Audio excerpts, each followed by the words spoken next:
അടിസ്ഥാനത്തിലും ഈ അവമാനം, ഈ പാർട്ടിക്ക് യോജിക്കാത്ത പെരുമാറ്റം, പാർട്ടിയെപ്പറ്റി അറിയാത്തവർ പാർട്ടി വക്താക്കളായി വന്നിട്ട് ഓരോരോ കാര്യങ്ങൾ കാണിച്ചു കൊടുക്കുന്നത്, ബ്രാഞ്ചിൽ പോലും പ്രവർത്തിക്കാൻ കഴിയാത്ത സ്ഥിതി. ആ സ്ഥിതിയിൽ ഞാൻ പാർട്ടി മെമ്പർഷിപ്പിൽ നിന്ന് ഒഴിവായി. 2-3 ആഴ്ചയായി. പുതുക്കി പാർട്ടി മെമ്പറല്ല, അത്രയേ ഉള്ളൂ. ഞാൻ സ്വതന്ത്രനായി ഈ അനുഭവത്തിൻ്റെ അടിസ്ഥാനത്തിൽ ഈ മണ്ഡലത്തിൽ മത്സരിക്കാൻ ഉദ്ദേശിക്കും. ആ കാര്യം അറിയാം. അങ്ങനെ പറയുമ്പോഴും കമ്മ്യൂണിസ്റ്റ് പാർട്ടിക്കെതിരെ ഒന്നും പറയില്ല, ഒരാളെയും വ്യക്തിഗത ചെയ്യില്ല. എന്നെ വ്യക്തിഗത ചെയ്താൽ അവരെ ജനങ്ങളിലൂടെ അവർക്ക് കിട്ടിക്കോളും. ഇതാണ് എനിക്ക് പറയാൻ. അല്പം നീണ്ടു പോയിട്ടുണ്ടെങ്കിൽ ക്ഷമിക്കുക. ഇത്രയും പോയിന്റ് പറയാനുണ്ട്. പിന്നെ ഇവിടുത്താണ് അറിയില്ല, അതൊന്നും അറിയില്ല. ഒന്നും തീരുമാനിച്ചിട്ടില്ല. ഞാനിപ്പോ ആരുടെയും പിന്തുണയ്ക്ക് പോയിട്ടില്ല. ഒരാളുടെയും പിന്തുണ, ഒരാളുടെ സ്ഥാനാർത്ഥിയുടെ സ്വതന്ത്രമാണ്.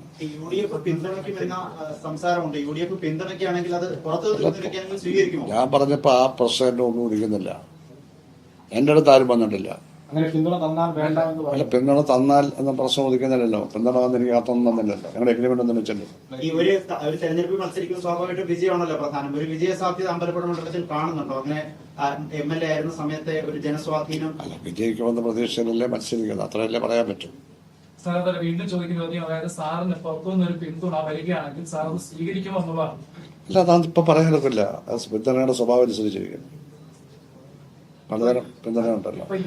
ചർച്ചകൾ നടക്കുമ്പോൾ UDF അമ്പലപ്പുഴ മണ്ഡലത്തിൽ ഒരു സ്ഥാനാർത്ഥിയെ നിശ്ചയിച്ചിട്ടില്ല. നേരത്തെ ചർച്ചകൾ നടന്നപ്പോൾ എനിക്കറിയില്ല. എന്നോട് ആരും സംസാരിച്ചിട്ടില്ല. ഞാൻ സംസാരിക്കാൻ പോയിട്ടില്ല.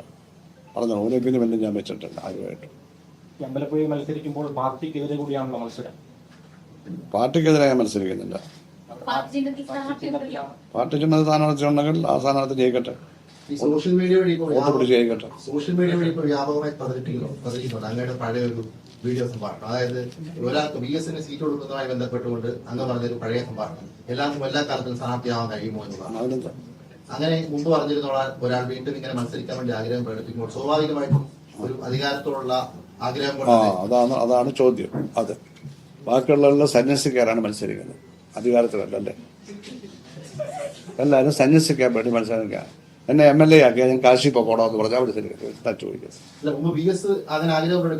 നിങ്ങൾ അത് VS അങ്ങനെ ആഗ്രഹം പ്രകടിപ്പിച്ചപ്പോ ഞാൻ എന്തോ പറഞ്ഞെന്നല്ലേ നിങ്ങൾ. ഞാൻ ആ വീഡിയോ കണ്ടില്ല. കാണാത്ത വീഡിയോ ഞാനങ്ങനെ പറയാം. കൃത്രിമ വീഡിയോ ആയിക്കൂടെ? ഇല്ല. ഇപ്പോ ഈ പഴയതൊക്കെ എന്തിനാ പൊക്കിയെടുക്കുന്നത്? ചുരുക്കി പറഞ്ഞാൽ ഞാൻ മത്സരിക്കുന്നത് നിങ്ങൾക്ക് ആഗ്രഹമുണ്ടെങ്കിൽ നേരെ അങ്ങ് ചോദിച്ചാൽ പോലെ എന്നോട്. അത് നേരെ അങ്ങ് ചോദിച്ചാൽ പോലെ. ഞാൻ മത്സരിക്കുന്നതിന് ഈ പേടിക്കേണ്ട കാര്യം. ഞാൻ വേറെ ഒരു മണ്ഡലത്തിൽ ഞാൻ പ്രസംഗിക്കാൻ പോവില്ല. ജില്ലയ്ക്ക് ഈ ജില്ലയിലെ ഒരു മണ്ഡലത്തിൽ ഞാൻ പ്രസംഗിക്കാൻ പോവില്ല. ഞാൻ ഇലക്ഷൻ കൺവെൻഷൻ നടത്തുന്നില്ല, പഞ്ചായത്ത് കൺവെൻഷൻ ഇല്ല, ഒന്നുമില്ല. ചുവര് പോലും ഞാൻ ആരെ കൊണ്ട് എഴുതിക്കുന്നില്ല. കാരണം എന്റെ നയത്തിന് വിപരീതമായി ചുവര് എഴുതാൻ പറ്റത്തില്ല. ആരെങ്കിലും ജയസുധാനെ വിജയിപ്പിക്കാൻ എഴുതുകയാണ് എനിക്ക് പ്രത്യാശയില്ല. അതിനില്ല. ഇങ്ങനെയുള്ള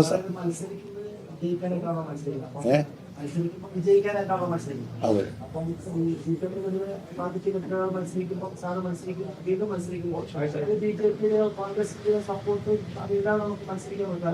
മത്സരിക്കാൻ ഇവരാരും സപ്പോർട്ട് ഞാൻ ചോദിച്ചിട്ടുമില്ല, എനിക്ക് എഴുതി തന്നിട്ടുമില്ല.